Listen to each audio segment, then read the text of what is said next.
Hello guys, welcome to my channel. আপনাদের সবাইকে বড়দিনের অনেক শুভেচ্ছা এবং নতুন বছরের আগাম উইশ জানিয়ে আমি আমার ভিডিওটা শুরু করছি। ভিডিওটা টোটালি হচ্ছে 25 ডিসেম্বরে পার্ক স্ট্রিটে কেমন সাজানো হয় তার উপর ডিপেন্ড করে করা হয়েছে। তো আমরা 25 ডিসেম্বরে চলে গিয়েছিলাম পার্ক স্ট্রিটে। তো রুটটা ফার্স্টে আমি বলি যে পার্ক স্ট্রিট মেট্রো থেকে বেরিয়ে ডান সাইডে আপনাকে সাইড মানে রাস্তাটা ওভারটেক করে যেতে হবে ডান সাইডে।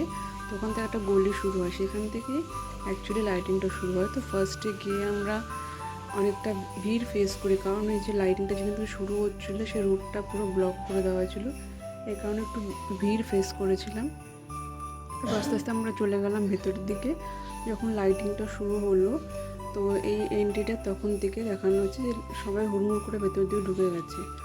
তো ফার্স্টে গিয়ে তো আমাদের খুব এক্সাইটেড হয়ে পড়েছিলাম যে এত লাইটিং চারিদিকে দারুণ সাজানো হয়েছিল, দেখে বুঝতে পারছেন অসাধারণ সাজানো হয়েছিল। চারিদিকটা সবাই খুব এক্সাইটেড ছিল, সবাই খুব ফটো ক্লিক করছিল। তো চারিদিকে দেখুন সান্তা ক্লজের ছবি আছে দেওয়া, বিভিন্ন ধরনের লাইটিং করা হয়েছে। চারিদিকে পাব যেগুলো আছে বা রেস্টুরেন্ট আছে, খুব ভিড় ছিল ওই দিন, কিন্তু মানুষ খুব হ্যাপিও ছিল।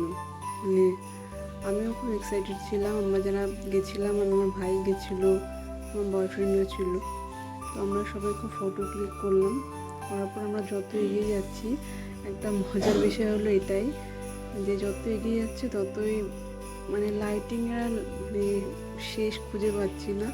তো আমরা হাঁটছিলাম।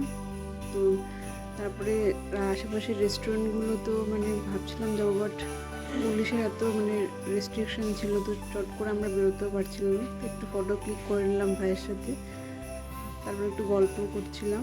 তো এই করে একটু এদিক সেদিক ঘুরে তারপরে আমরা পুরোটা শেষ করি। আমি ভাবলাম যে একটু ঘুরে আসি, তারপর ওখান থেকে ইউটার্ন নিয়ে আমরা ভেবেছিলাম বেরোবো।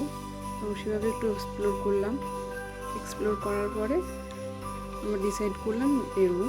তো এরপরে তোমরা যদি কখনো যাওয়ার ডিসিশন নেয় পরের বছর, তো অবশ্যই একটু হাতে সময় নিয়ে বেরিও, কারণ ওখানে রাত্রি 10টার পরে অলমোস্ট গাড়ি ফাড়ি কিছু চলে না। তো আমি নিজে গিয়ে একটু প্রবলেম ফেস করেছিলাম, ওটা আমি পরে সেফুলি